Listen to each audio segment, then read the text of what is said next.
여러분 열공하고 계십니까? 이런 새벽입니다만 우리가 소기의 목적을 달성하기 위해서는 최선을 다해야겠습니다. 그죠? 자, 그러면 이번 시간에는 광부터 설명을 드리겠습니다. 자, 광은 우리가 영어로 light라고 씁니다만, 이 광은 광합성에 있어서 매우 중요한 인자입니다. 어, 태양에서 오는 에너지의 우리가 1% 정도밖에 사실 활용을 못하고, 대부분이 그 해양 조류, 바다에서 90%, 육지 생물에서 10%, 육지 식물이죠. 식물에서 10% 정도밖에 사실 광합성에 이용하지 못하고 있는 안타까움이 있습니다. 자, 어쨌든 그걸 기본 베이스로 해서 이 광에 관해서 설명을 드리면, 먼저 광합성이라고 하는 것은 지금부터는 이 광합성을 PS라고 제가 씁니다. PS, 포토신테시스의 줄임말이죠. 통상적으로 광합성에 이용되는 광은 우리가 이제 태양에서 오는 빛이 많이 있지만, 그 중에서 우리가 눈으로 볼 수 있는 광, 빨주노초 파남보라고 하지 않습니까? 그 중에서 이 적색광, 그걸 가시광선, 볼 수 있는 광선이다 해서 가시광선 이렇게 얘기합니다. 비주얼 라이트라고 하죠. 이 비주얼 라이트 중에서 620에서 770 나노메타, 나노메타라는 것은 메탈을 10의 9승계로 쪼갠 겁니다. 아주 작죠. 눈에 안 보이죠. 그게 이제 파장이 조금 긴 게 이 적색광이고, 그리고 300에서 500 나노메타는 청색입니다. 블루죠.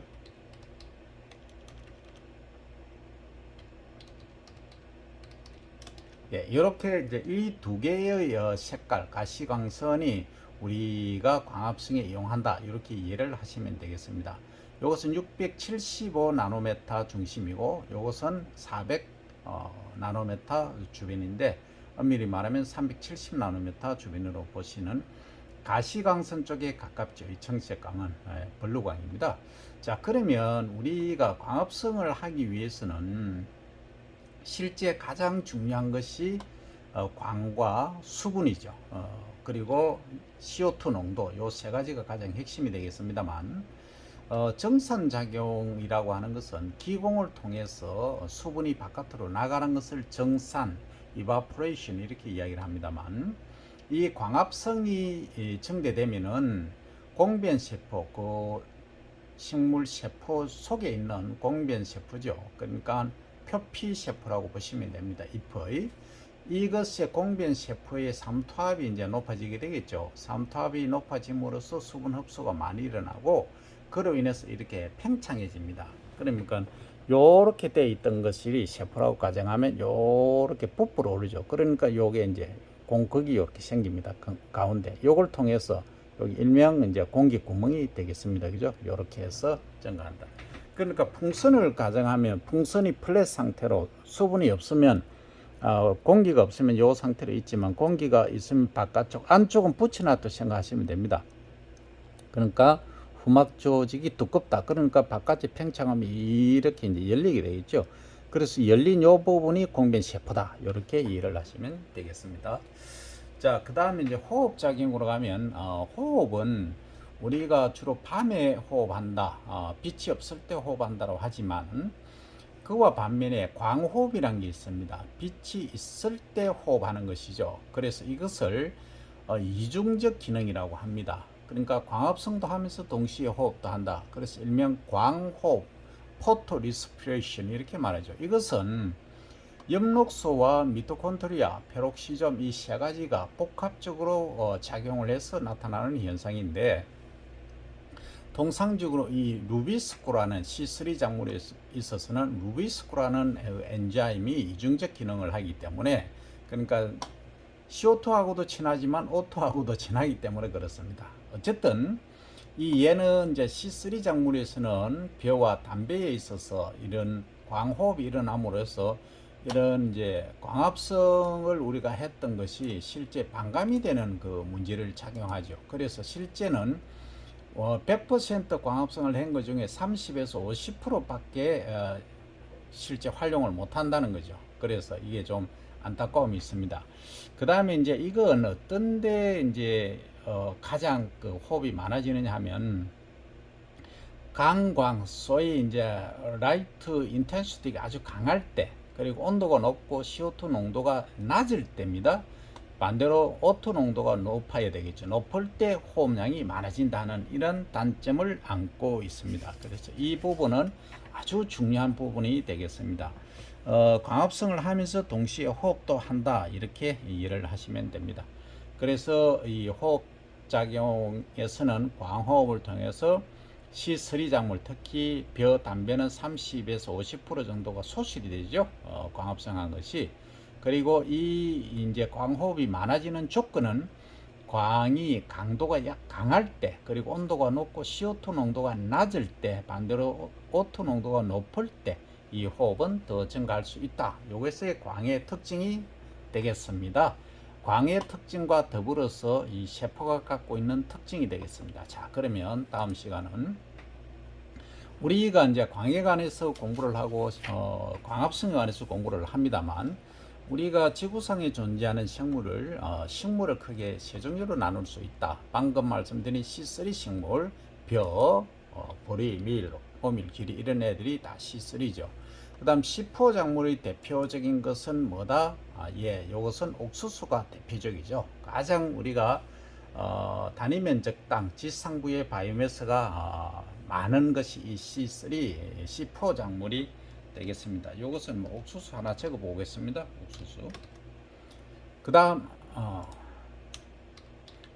캠 식물은 주로 이제 선인장류를 얘기를 할 수 있죠. 다육이로 할게요. 그냥 다육. 선인장입니다. 선인장류. 그러면 지구상에 존재하는 공기 중에 있는 CO2를 고정하는 고정체는 뭐냐 하면 C3 식물이 있어서는 어떤 해로냐, 칼빈 사이클이라고 들어보셨죠. 칼빈 해로고, 그 다음에 C4는 칼빈 플러스 뭐가 있냐, C4 해로가 따로 있습니다. 이 칼빈 플러스 C4가 있다 하는 것이 핵심이 되겠고, 그 다음 캠 식물도 마찬가지입니다. 캠 식물은 여기 이제 C4 플러스 뭐냐 하면은 또 켈빈 사이클이 추가로 또 존재한다는 거죠. 그래서 이걸 이제 생각해 보면 C3 작물은 칼빈 사이클 하나만 있었는데 C4는 여기에 칼빈 플러스 C4라는 회로가 따로 있고, 따로가 아니고 추가로 있고, 그 다음에 다육이 같은 이 선인장류는 C4 회로가 여기 있었죠. 플러스 또 하나의 그 칼빈 회로가 원래 있었던 것이 있지만 C4가 하나 더 플러스 됐다. 이렇게 돼. 여기 플러스가 와야 되네. 그래가지고 그죠? 그러면 이제 요 두 가지는 그러니까 C4와 캠 식물은 같죠. CO2를 고정하는 고정체는 같다. 그죠? 그 다음에 잎 조직은 어떠냐 하면 통상적으로 이것은 엽육세포입니다. 엽육세포라는 것은 잎의 고기란 뜻이죠. 잎의 고기인데 이거는 후막, 두툼해진 세포의 뜻입니다. 그래서 해면상 또는 울타리 조직으로 이렇게 구성되어 있는 것을 말이죠. 이것이 분화하거나 내용이 같은 엽록유세포, 어린 세포에 엽록체가 많이 포함되어 광합성이 이곳에서 이루어진다. 그래서 유관 속 초세포에는 별로 발달하지 않고 발달해도 엽록체를 거의 포함하지 않는 경우가 되겠습니다. 그래서 엽육세포에서 한다. 그 다음 C4는 뭐냐? 유관 속 초죠. 유관 속 초, 세포입니다. 유관 속 초세포가 매우 발달되어 있습니다. 그래서 이것이 다량의 엽록체를 포함하고 있고, 그 유관 속 초세포의 주변에는 엽육세포, 엽육세포 있죠. 엽육세포가 추가로 주변에 다량 이제 엽록체가 포함되어 있는 것이 방사성으로 이렇게 막 뻗어서, 그죠? 뻗어서 방사성으로 배열되어 있다. 이걸 이른바 이제 크렌즈 구조를 보인다는 크렌즈. 뭐 하나 써볼까요? 크렌즈. 크렌저 구조라 이렇게 말합니다. 뭐 우리말로 쓸 때는 관계는 없습니다. 크렌저. 그 다음에 이제 잎 조직에서 다육이 같은 경우는 엽육세포가 요게 이제 엽육세포가 당연히 있겠죠. 있는데 이 해면상입니다. 엽육 이 해면상 이의 구조를 이제 갖고 있다. 여기에 이제 균일하게 매우 발달해 있습니다. 그래서 엽록체도 균일하게 분포하고 있는 그런 특징을 갖고 있다. 그래서 유관속초 세포는 발달하지 않았다. 유관속초는 발달 안 했습니다. 여기에 다릅니다. 안 적어도 되겠죠. 예. 두꺼운 잎 조직의 안쪽에는 저수 조직을 가지는, 자, 두꺼운 잎 안쪽에 저수 조직이 뭐냐 하면, 저수는 물을 저장한다는 거죠. 물을 저장하는 조직이 있다 하는 것이 특징이 되겠습니다. 이게 아주 중요한 핵심입니다. 자, 그 다음에 이제 최대 광합성 능력을 보면은, 광합성 능력을 어떻게 표시할 거냐 하면은, 뭐, 한번 써볼까요? 그냥 미리그램 이산화탄소 농도죠. CO2. 양을 이야기하고 얼마당 제곱센티미터당 우리가 광합성 측정할 때 이제 시간당으로 이렇게 얘기를 하지 않습니까? 미리그램 CO2 그 다음에 제곱미터당 이렇게 이야기를 합니다. 제곱미터, 제곱센티미터죠. 자, 이렇게 이제 해서 시간당 광합성 능력이 얼마나 되냐 이렇게 얘기를 하는데, 이 C3가 15에서 40 정도밖에 안 됩니다. 안 되는데 이 C4는 얼마냐 하면은 35에서 80까지 된다는 거죠. 엄청나게 차이가 많이 나죠. 거의 2배입니다. 그죠? 그런데 캠은 얼마냐? 아주 작습니다. 광합성 양은 아주 적죠. 적지만은 작물이 자랄 수 있는 것은 수시간에 오랜 기간에 걸쳐서 이루어지고 호흡이 없게 광호흡이 없기 때문에 이렇게 후막 조직이 두터워진다.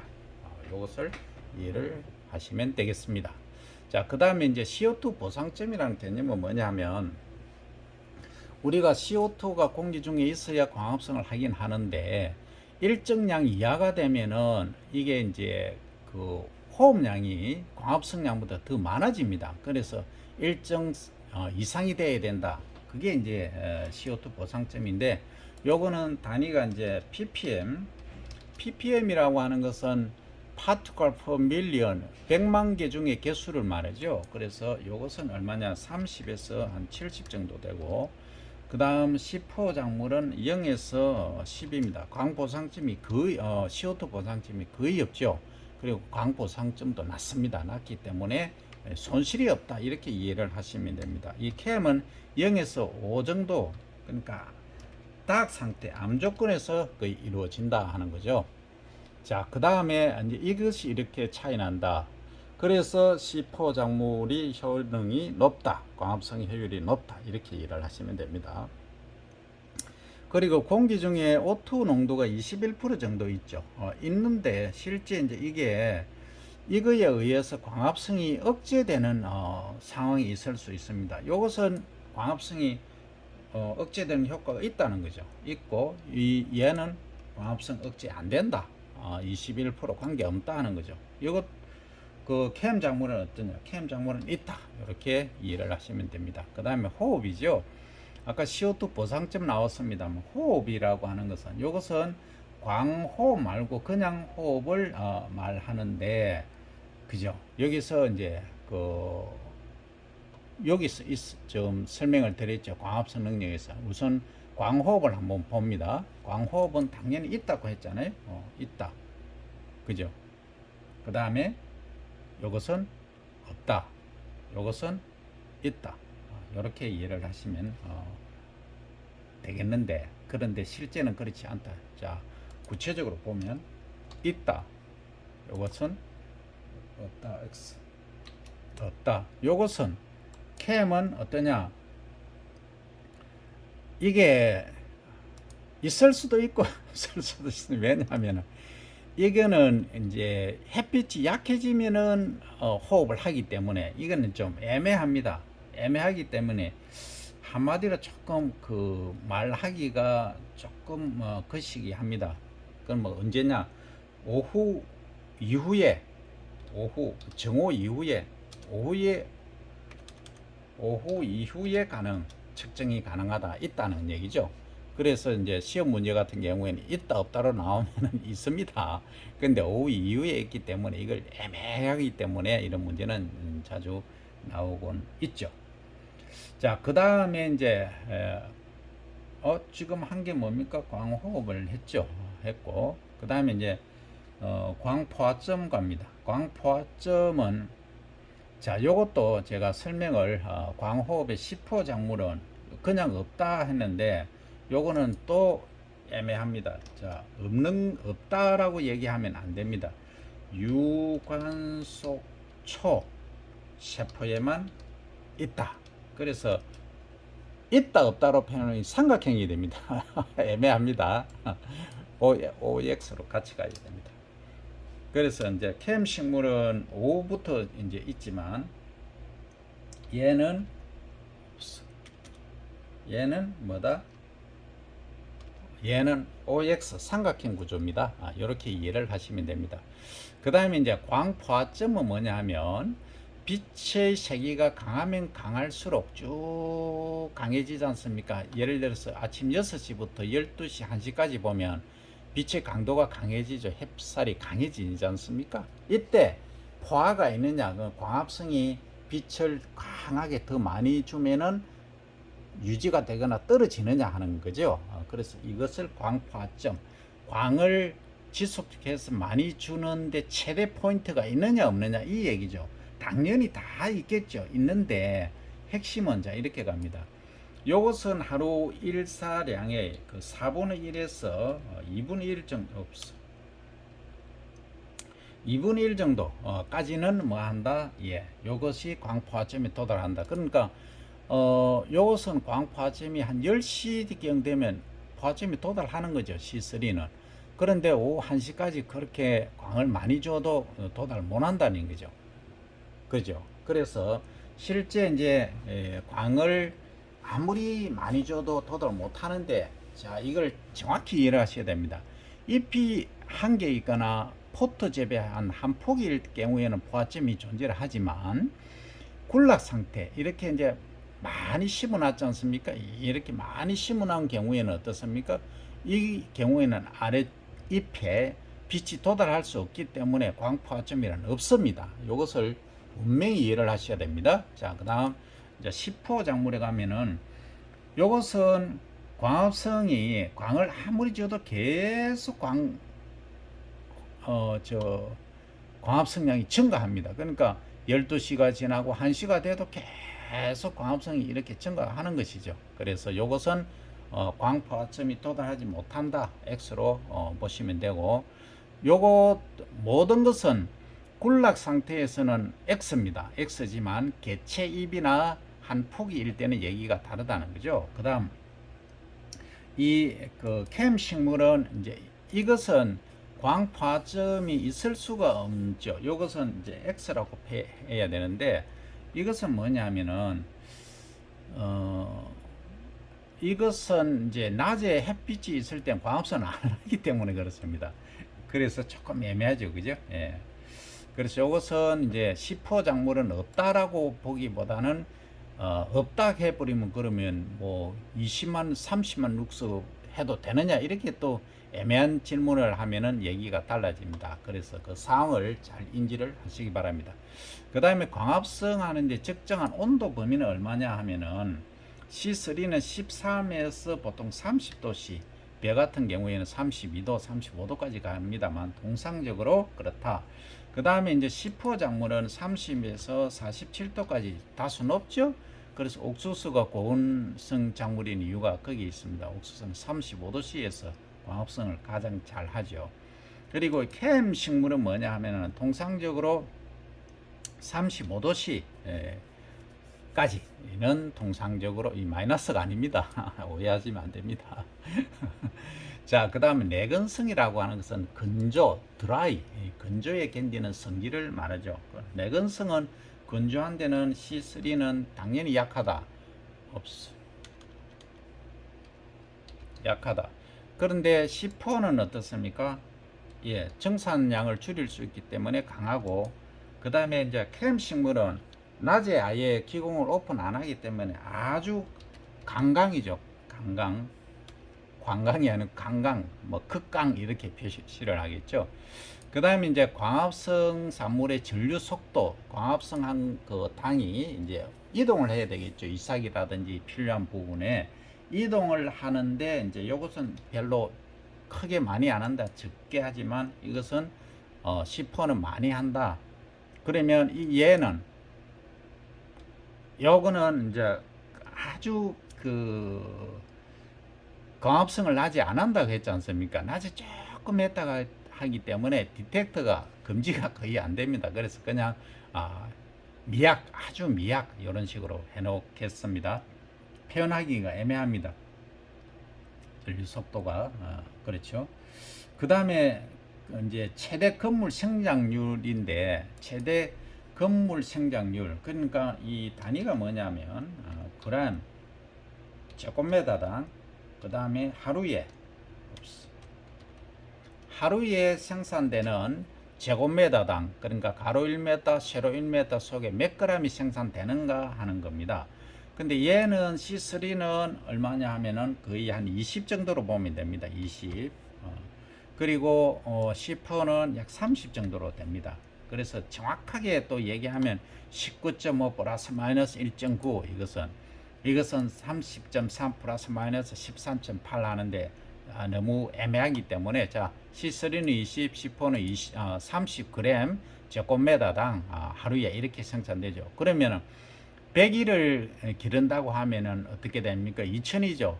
동그라미 두 개 더 보니까 2000이니까 어떻게 됩니까? 2kg 되죠. 2kg. 1제곱미터당. 그러면 C바르 300평 기준으로 하면은 얼마입니까? 여기 1000 곱하니까 2000kg가 되겠죠. 예.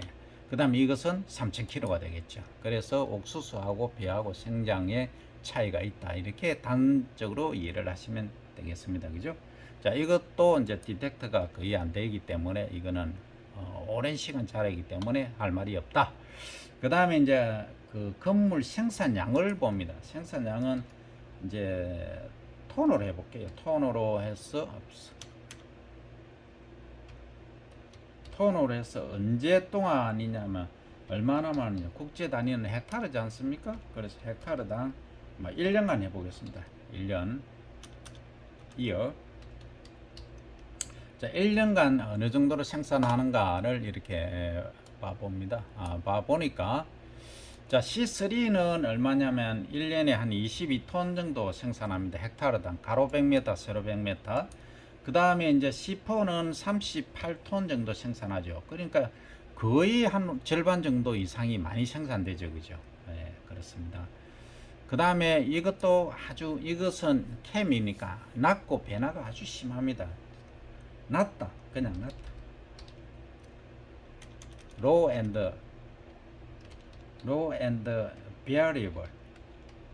아주 변화가 심하기 때문에 이렇게 기재를 합니다. 그 다음에 이제 정산율이라고 하는 것은 건물 생산 정산율.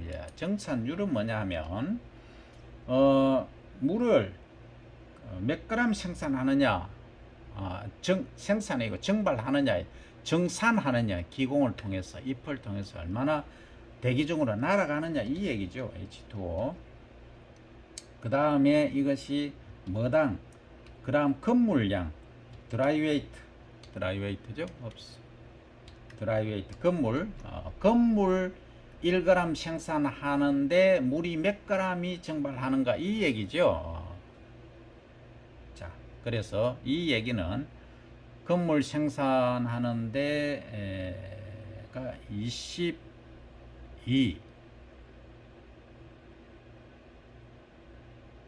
요게 수치가 잘못됐네요. 건물 생산량이 요게 20이고 38이고 이렇게 와야 됩니다. 그죠? 맞죠? 예.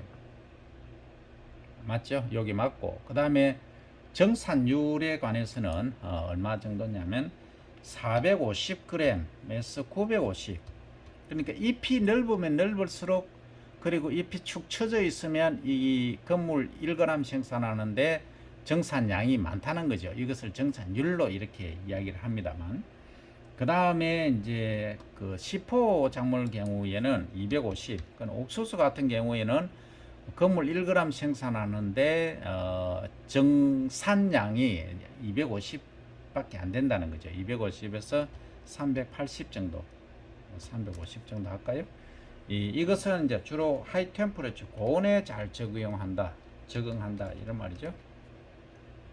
그 다음에 이제 캠 식물 같은 거는 18에서 한 125 정도로 많이 낮죠. 왜?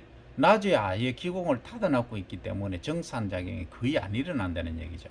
자, 그 다음에 이제 CO2 첨가에 의한 건물 생산 촉진 효과. 이건 무슨 얘기냐면, CO2를 요즘 시설 재배하지 않습니까? 시설 재배에 그 탄산십이라고 CO2 농도를 높게 해주죠. 그러면 광합성이 증가한다. 이래서 많이들 하고 있습니다. 근데 요게 이제 그 효과가 있느냐 없느냐 하니까 요 C3는 크다 하는 거죠. 근데 C4는 작다. 왜냐하면 이 C3 작물은 CO2 보상점이 아주 높았지 않습니까? 그래서 CO2 농도가 높아야 광합성을 많이 하죠. 하지만 C3 작물은 CO2 농도가 낮아도 광합성을 잘하기 때문에 그렇다.